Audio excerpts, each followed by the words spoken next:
23 अगस्त 2001 की सुबह की आगाज से पहले जो रात गुजरी, उस रात पूर्व विधायक रेलूराम पुनिया की हवेली लाइटों से जगमगा रही थी। ऐसा होता भी क्यों ना, आज उनकी लाडली बेटी सोनिया का जन्मदिन जो था।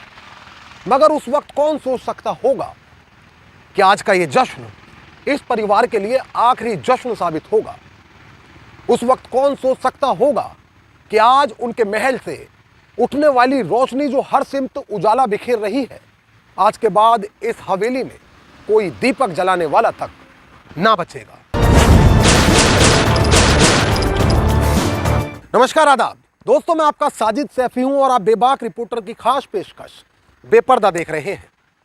और बेपर्दा में आज बात पूर्व विधायक रेलूराम पुनिया के परिवार के सामूहिक हत्याकांड की। तो दोस्तों, आप हमारे साथ इस रिपोर्ट में आखिर तक बने रहिए।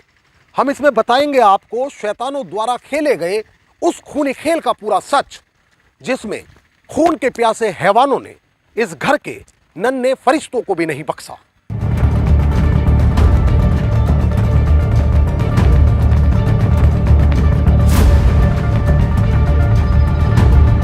तारीख 22 अगस्त 2001, वक्त रात के करीब 9 बजे। स्थान हरियाणा में स्थित लिटानी फार्म हाउस। यहां बरवाला से तत्कालीन विधायक रेलूराम पुनिया की बेटी सोनिया पुनिया की जन्मदिन पार्टी चल रही है। घर में हर्ष का माहौल है और परिवार का हर सदस्य जश्न में डूबा हुआ। सोनिया एक ताई कमांडो चैंपियन है। उसने एक मध्यम वर्गीय परिवार से ताल्लुक रखने वाले जुड़ो चैंपियन संजीव कुमार से लव मैरिज की है। जिस वक्त हिसार जिले के सबसे रईस व रसूखदार परिवार की बेटी सोनिया एक मामूली जुड़ो चैंपियन संजीव से प्रेम विवाह कर रही थी, उस वक्त विधायक रेलूराम पुनिया ने इस शादी की पुरजोर मुखालिफत की थी। मगर वक्त के साथ कई चीजें बदली और अब लगभग रेलूराम संजीव को इस परिवार का ही सदस्य भी मान चुके हैं। जन्मदिन पार्टी में घर में जमकर आतिशबाजी छोड़ी जा रही है, गाना बजाना हो रहा है, जबकि हिसार शहर के नजदीक वाली उनकी आलीशान हवेली इतनी भव्य है कि उससे उठने वाली रोशनी हर सिमत उजाला फैला। कहा जाता है कि महल जैसी दिखने वाली उनकी कोठी इतनी आलीशान है कि आसपास के लोग सिर्फ उसे देखने के वास्ते यहाँ आते हैं। और घर वालों के ठाठ का अंदाजा इस बात से लगाया जा सकता है कि सड़क से होकर कोठी की पहली मंजिल तक कार का रैंप जाता है, यानी रेलूराम को अपने बेडरूम तक जाने के लिए किसी लिफ्ट या सीढ़ी तक का सहारा न लेना पड़ता है।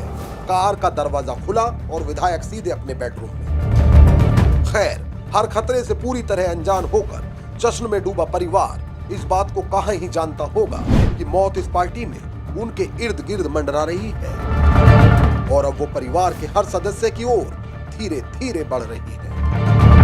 कहा जाता है कि आज सोनिया ही की फरमाइश पर यहाँ बहुत उम्दा खीर पकाई गई है, जिसे चटखारे लेकर सभी ने बहुत शौक से खाया है, क्योंकि कोई नहीं जानता था कि खीर में अफीम मिलाई गई है और जो उन्हें गहरी बेहोशी में ले जाने वाली है। खैर, पार्टी के बाद सभी लोग अपने अपने कमरों में सोने के लिए चले गए और फिर शुरू हुआ घर को शमशान बनाने का खूनी खेल। दरअसल जन्मदिन के मौके पर घर में हुए गेट टुगेदर के बाद परिवार के सभी सदस्य सोनिया को उसके जन्म दिवस की शुभकामनाएं देकर अपने अपने कमरों में सोने के लिए चले गए। मगर उस वक्त इस बात का उन्हें कहां कोई इल्म था कि जिस सोनिया को वो जन्मदिन की शुभकामना दे रहे हैं, वो तो अब उनकी जान की दुश्मन हो चुकी है। आरोप है कि इसके बाद इस रात इस घर में खूनी खेल खेला गया। इस घर की दीवारें खून से लाल हो गईं, जबकि विधायक 2 साल 4 साल के मासूमों समेत इस परिवार के 8 लोगों की निर्ममता पूर्वक हत्या की गई।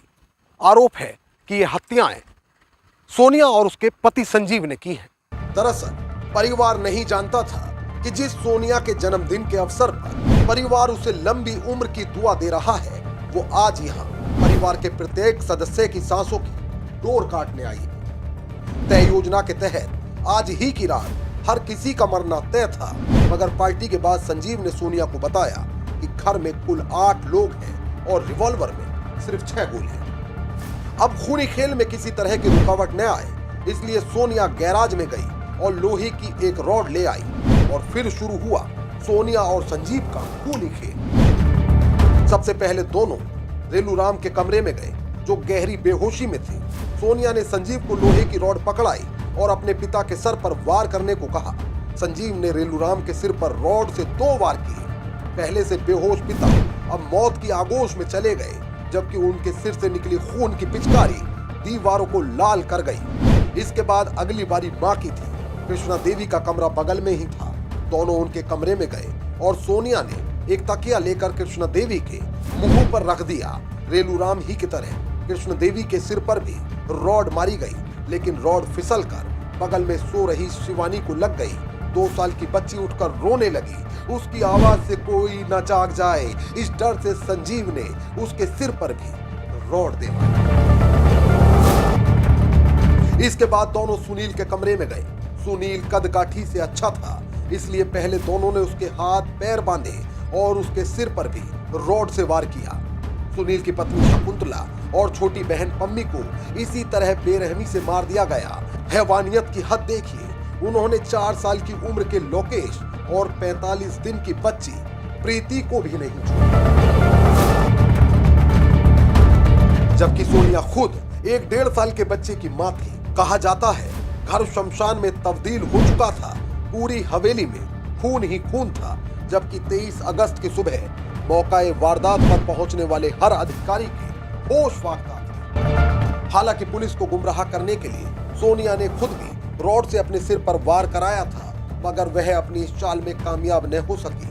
पुलिस ने जल्द इस सामूहिक हत्याकांड का खुलासा कर दिया। कहा जाता है कि सोनिया ने यह सब पिता की संपत्ति के लिए किया।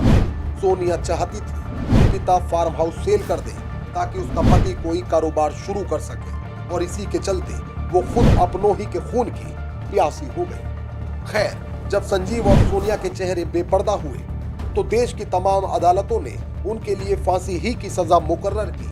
हालांकि साल 2014 में सुप्रीम कोर्ट ने उनकी इस फांसी की सजा को उम्र कैद में बदल दिया।